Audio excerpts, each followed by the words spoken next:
सुप्रभात, good morning. सीधा सौदा के आज के इस फ्राइडे एडिशन में आप सबका स्वागत है। नई सीरीज का आगाज हो रहा है और होगा शुरुआत शायद थोड़े से हरे निशान के साथ। इस तरह के एशिया और एसजेएक्स निफ्टी के इंडिकेशंस बता रहे हैं। एसजेएक्स निफ्टी सुबह से 1/4 से 1/3% के आसपास का उछाल 50-55 पॉइंट ऊपर कामकाज करता हुआ नजर आएगा। यूएस में कल मिला जुला सेशन था, फाइनली लोअर लेवल से रिकवरी के साथ डाउ बंद हुआ। ऐसे मिलाइए क्विकली आज की पिच दिखाइए ग्राउंड पे। ये आ गई, अरे तो सख्त वाली है एकदम। कल का मैच देखा क्या आपने? वो विमेन वाला नहीं देखा। अच्छा, मैंने आपने देखा? सुना हार गए? मैं रात में तो देखने वाला, रात में काम निपटा रहा था, तो उसके बाद सुबह मैंने हाईलाइट देखी थी। अच्छा, हार गए। ये जो बहुत क्रिकेट होने लगा तो समझ में नहीं आता कौन सा मैच कब कहाँ चल रहा है। इतने मैच हो रहे हैं आजकल, एक खत्म होता दूसरी सीट चालू। मैं देख नहीं पाया। वैसे ही देखता तो और दुखी होता। हाँ, अपनी टीम नहीं अच्छा कर पाई तो इसलिए अच्छा किया मैंने नहीं देखा। और मैंने क्या देखा, मैं ये देखा इधर पिच देखी। हाँ। पिच देखी। देखो यूएस के लिए पिच, अब मार्केट वहाँ का है तो ऊपर नीचे होके फ्लैट या थोड़ा सा पॉजिटिव बंद हुआ है, लेकिन हमने ग्रीन की सख्त पिच रखी है एकदम। सख्त मैंने इसलिए रखी है क्योंकि इंडियन मार्केट में आज जो वीकेंड है और ऐसा कोई नेगेटिव सेंटेंसमेंट आज दिख नहीं रहा मेरे को भारत के बाजार में, जो एकदम से निराशा का माहौल बना है। बहुत प्रेशर झेल लिया है, बहुत झेल लिया और हो गया ना, कल भी हो गया, परसों भी हो गया, तो इसलिए मुझे नहीं लगता कि बहुत ज़्यादा दिक्कत आएगी। और मेरी टीम में जो कुछ अच्छी खबरें हैं इसलिए मैंने सोचा कि पिच वैसी रखी जाए। पिच अपने हिसाब से बनवाई मैंने। पिच अपने हिसाब से नहीं बनवाऊंगा तो फिर बल्लेबाजी कैसे होगी। ऐसा है तो मेरे पास डिग्री, अपन तो खबर लेके आए। हाँ। बताता हूँ एक एक करके। पहले दो रिजल्ट्स, दोनों ग्रीन रखे। दो नंबर्स कौन सा है जिन्होंने अपने Q4 नंबर्स कल घोषित करे? पहला था सनोफी इंडिया, वो फार्मास्यूटिकल मेजर। बढ़िया नंबर्स हैं, ऑपरेशनल परफॉर्मेंस मेरे लिए हाईलाइट थी। इबिटा साल दर साल 31% का जंप, मार्जिन 18.5 वाले ऑलमोस्ट 25% पे 630 बेसिस पॉइंट्स मार्जिन एक्सपैंड करे, और इसलिए मुनाफा 45% का जंप। हालांकि उसमें कुछ एक्सेप्शनल आइटम्स भी हैं, इसीलिए इबिटा और मार्जिन तक कहानी रोकते हैं अपन। और साथ में बढ़िया सा डिविडेंड का तड़का एक बार फिर से 194 रुपीज का फाइनल, और सेकेंड स्पेशल डिविडेंड 183 रुपीज का। कुल मिलाकर 377 रुपीज का डिविडेंड डोल आउट। क्या कंप्लेंट नहीं, ग्रीन रखा। केएसबी लिमिटेड अगला स्टॉक जिसके नंबर्स आने थे कल, अच्छे नंबर्स लग रहे हैं। साल दर साल आय 18% बढ़ी, क्यू ऑन क्यू 22% बढ़ी, मुनाफा साल दर साल 42% का jump, even Q on Q 44% का जंप। तो किसी भी पैमाने में देखूं नंबर अच्छे लग रहे थे, केएसबी लिमिटेड को ग्रीन रख दिया। उसके बाद एक झड़ी से जो ऑर्डर्स मिले वो बताता हूं। ये तो सिर्फ वो फिर बताऊंगा तो पूरी टीम निपट जाएगी शुरुआत की। आप बताओ। अच्छा चलिए मैं बताता हूँ। मेरी टीम किधर गई मेरी? तो मैं बताऊं ऑर्डर जब तक? नहीं मिल गई। हाँ, तीन करके बताऊंगा, मैंने उसी सेट में बनाए। देखिए आज मेरे को एफएमसीजी स्टॉक्स पे लिया मैंने। तीनों दिग्गज जो आप जैसे दिमाग में टॉप ऑफ द माइंड आएंगे आपके, HUL, डाबर और ITC। आउट परफॉर्म कर रही है पॉकेट। मैं तो कितने दिन से कह रहा हूँ। हाँ। और देखिए मैं रेफरेंस पहले खबर बताता हूँ। देखिए एक खबर ये छपी है कि जो बीता क्वार्टर था उसमें 5 क्वार्टर बाद ग्रोथ दिखी है 2.5% की ग्रोसरीज में।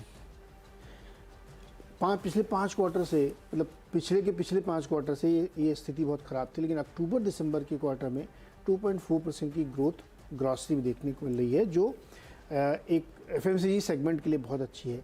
जब इसको अंदर आप ब्रेक डाउन करेंगे तो आपको दिखेगा कि रूरल वाली जो प्रॉब्लमेटिक एरिया था वहाँ पे भी अब ग्रोथ दिखने लगी है। 1.3% की ग्रोथ वहाँ दिख रही है, 3.6% की ग्रोथ शहरों में दिख रही है। दोनों को जो पहले बहुत गिर रही थी, अब एक समस्या यहाँ पे सॉल्व होती हुई दिख रही है। और ये रिपोर्ट किसकी है? कैंटार की। मुझे ध्यान है कैंटार का के इंटरव्यू किया था मैंने एक करीब, तब वो कंटारा के जलवे चल रहे थे। हाँ, कैंटार की बात तो वो उसको मैंने बोला भी था कंटारा, तो बोला कंटारा नहीं हूँ मैं, कैंटार हूँ मैं।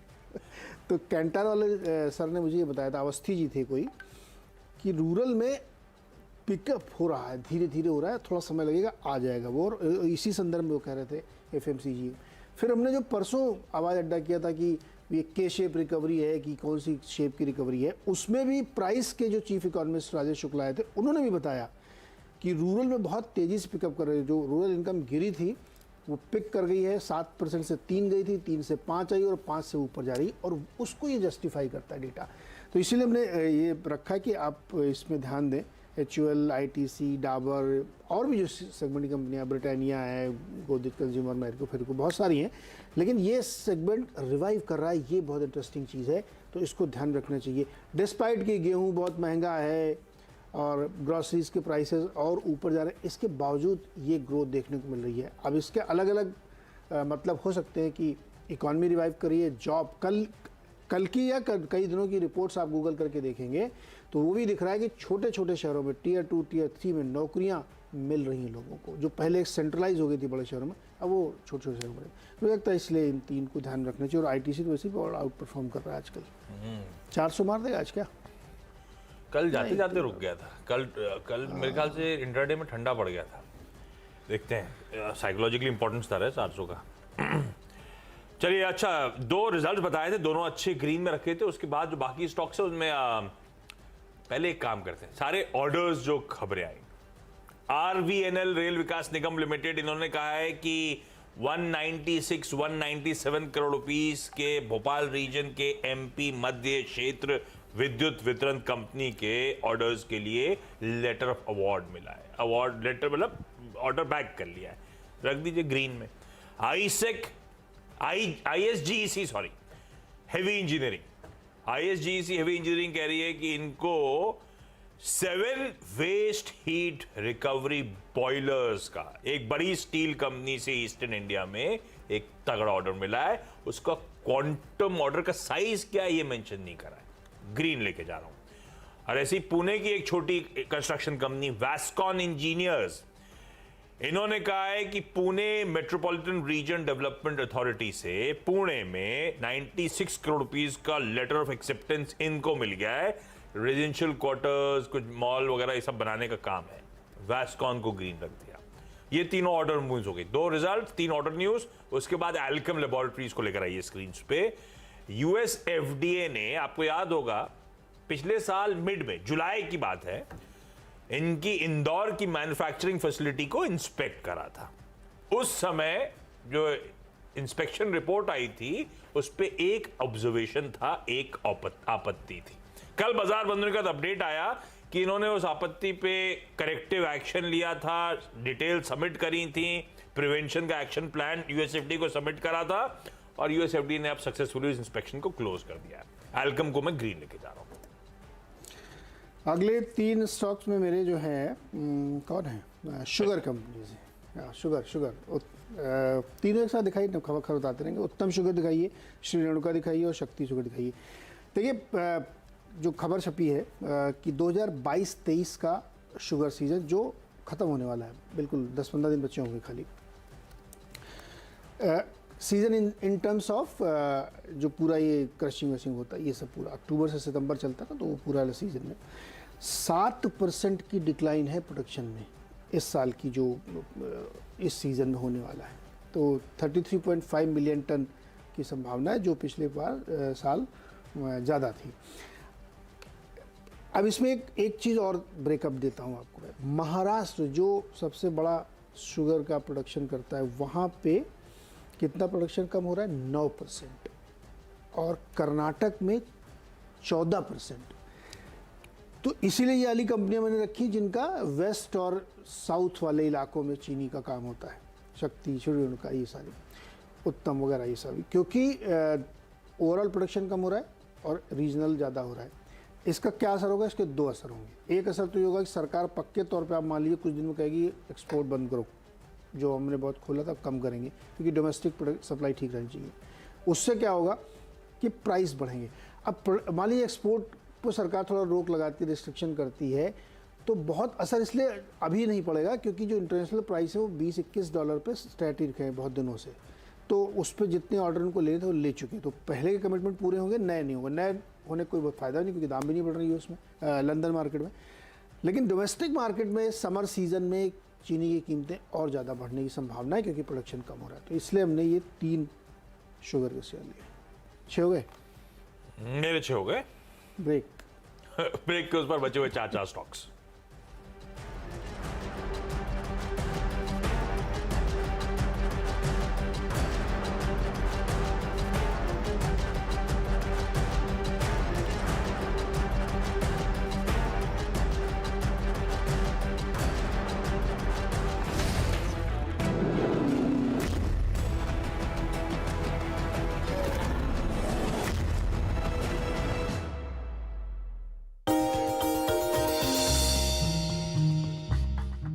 डू यू नो में आज हम बातचीत करने वाले हैं कमानी इंजीनियरिंग कॉर्पोरेशन लिमिटेड के बारे में। ये सुनने में आपको थोड़ा ऑड लगे कि इस तरह कोई नाम किस कंपनी का है, लेकिन अगर आप इसके शॉर्ट फॉर्म में जाएंगे तो बेसिकली KEC लिमिटेड के नाम से आप इस कंपनी को जानते हैं।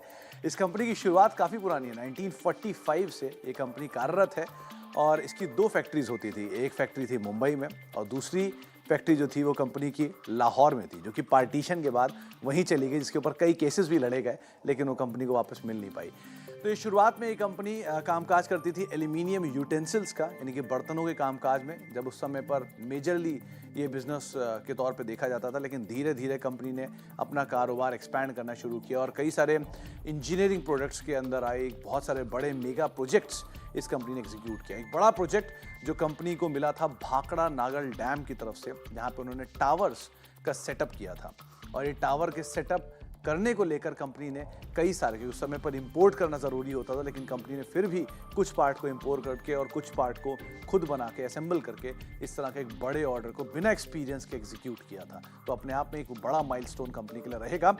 इसके अलावा एक बड़ा इंटरेस्टिंग फैक्ट ये भी है कि कमानी इंजीनियरिंग यानी कि KEC लिमिटेड ने फ्लड गेट्स, तिलपारा डैम के लिए फ्लड गेट्स, जो कि बाढ़ के समय पर जिनको यूज़ किया जाता है, वो गेट सप्लाई किए थे। और क्योंकि वो जो ऑर्डर दिया गया था वो ऑर्डर समय से पहले एग्जीक्यूट कर लिया गया था, तो उस समय पर बाढ़ की स्थिति नहीं थी। तो एक आर्टिफिशियल बाढ़ क्रिएट की गई थी मयूरक्षी प्लान के तहत पश्चिम बंगाल में, जिसके बाद उन गेट्स को टेस्ट किया गया था कि क्या वो गेट सफिशिएंट हैं, और वो सफिशिएंट रहे भी, ना केवल बल्कि उन्होंने बढ़िया से उस बाढ़ को संभाला भी। तो इस तरह की एक आर्टिफिशियल बाढ़ के तहत इस प्रोडक्ट को उस समय पर टेस्ट भी किया गया था, जो कि KEC की तरफ से सप्लाई किया गया था। इसके अलावा कुछ और इंटरेस्टिंग या इंजीनियरिंग मार्वल्स जो कि KEC की तरफ से प्रोवाइड किए गए हैं, उसमें करीब करीब 1000 मील का टेलीफोन केबल इस कंपनी ने, और साथ साथ boiler, Chola thermal power station और मदुरा थर्मल पावर स्टेशंस को प्रोवाइड किए हैं। इसके अलावा wagon, engines, wheel sets, axle box, ये सब कुछ रेलवेज को विद टाइम इस कंपनी ने सप्लाई किए हैं। इसके अलावा ट्रांसफार्मर, मुकचुंद, तुंगभद्रा और कोरबा के लिए स्विच गियर, ये कुछ ऐसे प्रोडक्ट हैं जो कि इस कंपनी की तरफ से सप्लाई किए गए हैं। और साथ ही साथ कुछ इंटरेस्ट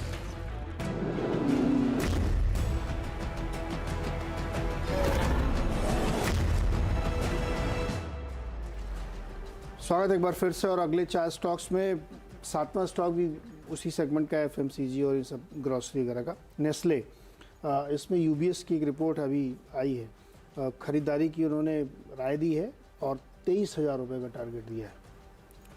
उनका मानना है कि इंडस्ट्री लीडिंग ग्रोथ के लिए ये एकदम तैयार हो रही है। अभी पिछले दिनों खबर आई थी कि इनका मैगी वाला दाम बढ़ाने की वजह से कम बिके थे, लेकिन वो भी पिकअप करता हुआ वॉल्यूम ग्रोथ इनको लग रहा है। वॉल्यूम, प्राइसिंग, प्रीमियमाइजेशन सब इनके पास लीवर हैं और डोमिनेट करते हैं, इसलिए कर पाएंगे।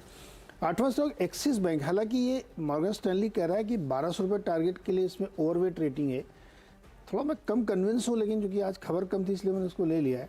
ये कह रहे हैं कि इसमें अच्छी ग्रोथ यहाँ पे देखने को मिलेगी और management expect lightly completion of city acquisition by March, तो उसकी वजह से भी इनके बिजनेसेस में काफ़ी इम्पैक्ट आएगा। तो देखिएगा, इसको शायद हो सकता है मोमेंटम बने इसमें। DLF में एक अच्छी खबर है, ये कह रहे हैं कि इनके जो NCDs थे 5000 संख्या है उनकी, 5000 NCDs, फेस वैल्यू 10 लाख रुपए वाली, ऐसे करके ये लोग करते हैं कभी, उसको ये प्रीपे करेंगे। 2024 में ये मार्च में कंप्लीट हो रहे थे, तो इसको ये प्रीपे करेंगे और इनके पास मतलब पैसे से ठीक ठाक आ गए, तो मूल प्लस ब्याज सब मिला के प्रीपे कर देंगे। DLF ध्यान रखिएगा। और 10वां स्टॉक है जी एंटरटेनमेंट। इसमें बड़ी डेवलपमेंट, आज की NCLT में सुनवाई भी है, जो कल विवाद हुआ था इंडसइंड बैंक के साथ, तो देखते क्या निकलता है। तो ये एक रिकवरी की हमें उम्मीद लग रही है, ये शायद उससे ही बाहर हो रहे हैं, FNO से भी, तो इसको ध्यान दिया जा सकता है। ये जब ब्रोकरेज रिपोर्ट देखी तो जोमेटो को नहीं लिया, बाय है और क्या ओवरवेट 76 रुपए है, टारगेट आपका है। भरोसा क्यों नहीं बना? क्योंकि मैं जोमेटो पे बहुत कन्विंस नहीं हूँ, मैं खुद ही खाना नहीं मंगाता हूँ कभी। तो आप तो बनाते हो, पब्लिक का ऐसा नहीं है ना। अच्छा, मेरे आखिरी के 4 बताता हूँ क्विकली। भारत फोर्ज, भाई इंटरनल रिस्ट्रक्चरिंग कंटिन्यूज, वो अपने सारे डिफेंस रिलेटेड इन्वेस्टमेंट जो है एक ही एंटिटी के अंदर हाउस करना चाहते हैं, तो उसी पर और अनाउंसमेंट्स आ रहे थे, वो आपकी स्क्रीन पर रख दिया। ट्यूब इन्वेस्टमेंट्स ग्रीन रखा, अच्छी कंपनी है, बहाना मिला बताने का। खैर रीजन तो ऐसा कोई मीनिंगफुल नहीं है, इन्होंने एक स्टार्टअप को दरअसल एक्वायर करा है। 50% stake X2 energy and fuels and energy में एक्वायर कर रहे हैं। एक बहुत ही अर्ली स्टेज स्टार्टअप है, ध्यान रखिएगा, जिसका बेसिकली थर्मोकेमिकल टेक्नोलॉजीज में पकड़ बनाने की कोशिश हो रही है। IIT मद्रास बेस्ड है ये कंपनी। ओलेक्ट्रा ग्रीन टेक, इसने नेक्स्ट जनरेशन ट्रांसपोर्ट सिस्टम का अपडेट शेयर करा। क्या है? रिलायंस के साथ रिलायंस की टेक्निकल पार्टनरशिप में इन्होंने हाइड्रोजन बस अनाउंस कर दिया। एक बार हाइड्रोजन फुल भरो, 400 किलोमीटर चलाओ और निकलेगा क्या? पानी, एमिशन पाइप से। तो ये सड़क धुलती रहेगी? नहीं, इतना नहीं कहेगा, धुलेगी, डिप डिप करता रहेगा, शायद देखी नहीं मैंने। पर ये खबर मैं देख रहा था 350 पे एक्सचेंजेस पे आई है, स्टॉक क्लोज होने से पहले हरकत में आया है। ये ध्यान रखिएगा भाई, तो सिर्फ खबर को वॉच आउट करना है। कनोरिया केमिकल्स कहते हैं कि एक नया प्लांट लगा रहे हैं। एग्जिस्टिंग फैसिलिटी जो है अंकलेश्वर गुजरात में, उसमें 300 TPD का फॉर्मल्डिहाइड प्लांट लगाने की तैयारी, एग्जिस्टिंग फैसिलिटी में केपेक्स करने की तैयारी। कनोरिया को ग्रीन रख दिया। कोई नहीं, छोटा सा ब्रेक के उस पार 10-10 स्टॉक्स का ये है जो मेंशन करे उनका क्विक रैप। भाई ब्रेक के बाद आपका स्वागत है। सीधा सौदा के जो 10 खिलाड़ी मेंशन कर रहे थे मैंने, वो आपकी स्क्रीन पर सब ग्रीन रखे हैं। आप लोग अपने हमेशा की तरह कॉशियस रहिएगा। 2 रिजल्ट्स, सनोफी और KSB। कल Q4 नंबर्स आए, बाजार बंद होने के बाद दोनों अच्छे लगे, ग्रीन रख दिए। 3 ऑर्डर्स बैक करने की खबर, RVNL, ISGEC और वैस्कॉन, तीनों green. Alkem labs, USFDA updates, वो जो इंदौर प्लांट में अब वो एक आपत्ति थी वो भी क्लियर कर दी। भारत फोर्ज अपने इंटरनल रिस्ट्रक्चरिंग कर रहा है, डिफेंस कारोबार को एक आर्म में ला रहा है, अम्ब्रेला में ला रहा है, वो प्रोसेस कंटिन्यू कर रहा है, इंटरेस्टिंग हो रहा है। ट्यूब इन्वेस्टमेंट ने एक छोटे से स्टार्टअप में इन्वेस्टमेंट करा। ओलेक्ट्रा ग्रीन टेक ने हाइड्रोजन बस लॉन्च कर दिए भाई। कनोरिया केमिकल्स नया प्लांट क्या, एग्जिस्टिंग प्लांट में एक तगड़ा केपेक्स करने की तैयारी कर रहा है, इसीलिए ग्रीन रखे इन स्टॉक्स को। ओके, मेरी टीम में आपने डाली है, तो इसमें 2 बड़ी बिग थीम है। एक तो FMCG की थीम है, जिसमें HUL, डाबर, ITC और इस सबको लिया, नेस्ले भी जोड़ लीजिए उसी में, क्योंकि रिपोर्ट ये सजेस्ट कर रही है कि 5 क्वार्टर के बाद ऐसा हुआ है कि रूरल इंडिया में ग्रोथ दिख रही है। 2.5% की ग्रोथ ग्रॉसरी सेगमेंट में आती हुई दिखी, जिसमें रूरल में 1.6 और सिटीज़ में उससे डबल है। और ये बहुत सिग्निफिकेंट है। कई बार इसके इंडिकेशंस मिल रहे थे कि रूरल पिकअप कर रहा है और अब उसके सबूत आने शुरू हो गए। इसलिए हमको लगता है FMCG पे आज ध्यान रखना चाहिए। और नेस्ले में तो एक रिपोर्ट भी आई UBS की, 23,000 का टारगेट दिया उन्होंने। शुगर दूसरा बड़ी थीम सेक्टर है, उत्तम, श्री रेणुका शक्ति, क्योंकि इस साल जो प्रोडक्शन है वो घटने वाला है, और ख़ास तौर पे कर्नाटक और महाराष्ट्र में और ज़्यादा घटने वाला है, 14%, 9% रिस्पेक्टिवली। तो ये एक बड़ा सिग्निफिकेंट है, क्योंकि इससे चीनी के डोमेस्टिक प्राइस तो बढ़ेंगे और सरकार हो सकता है कि थोड़ा कैप भी लगाए इस पर। तो ये ध्यान रखना चाहिए। एक्सिस बैंक में मॉर्गन स्टैनली की एक रिपोर्ट है, 1200 तक के टारगेट दिए हैं। DLF अपने जो NCDs थे जो प्री पे कर रहा है, उसको मैच्योरिटी से पहले ही ब्याज मूल चुका देगा। और जी में आज एक NCLT में सुनवाई है जो इंडसइंड वाला मामला था, देखते हैं क्या होता है। बहुत वोलेटाइल रहेगा, रडार पर रखिए इसको।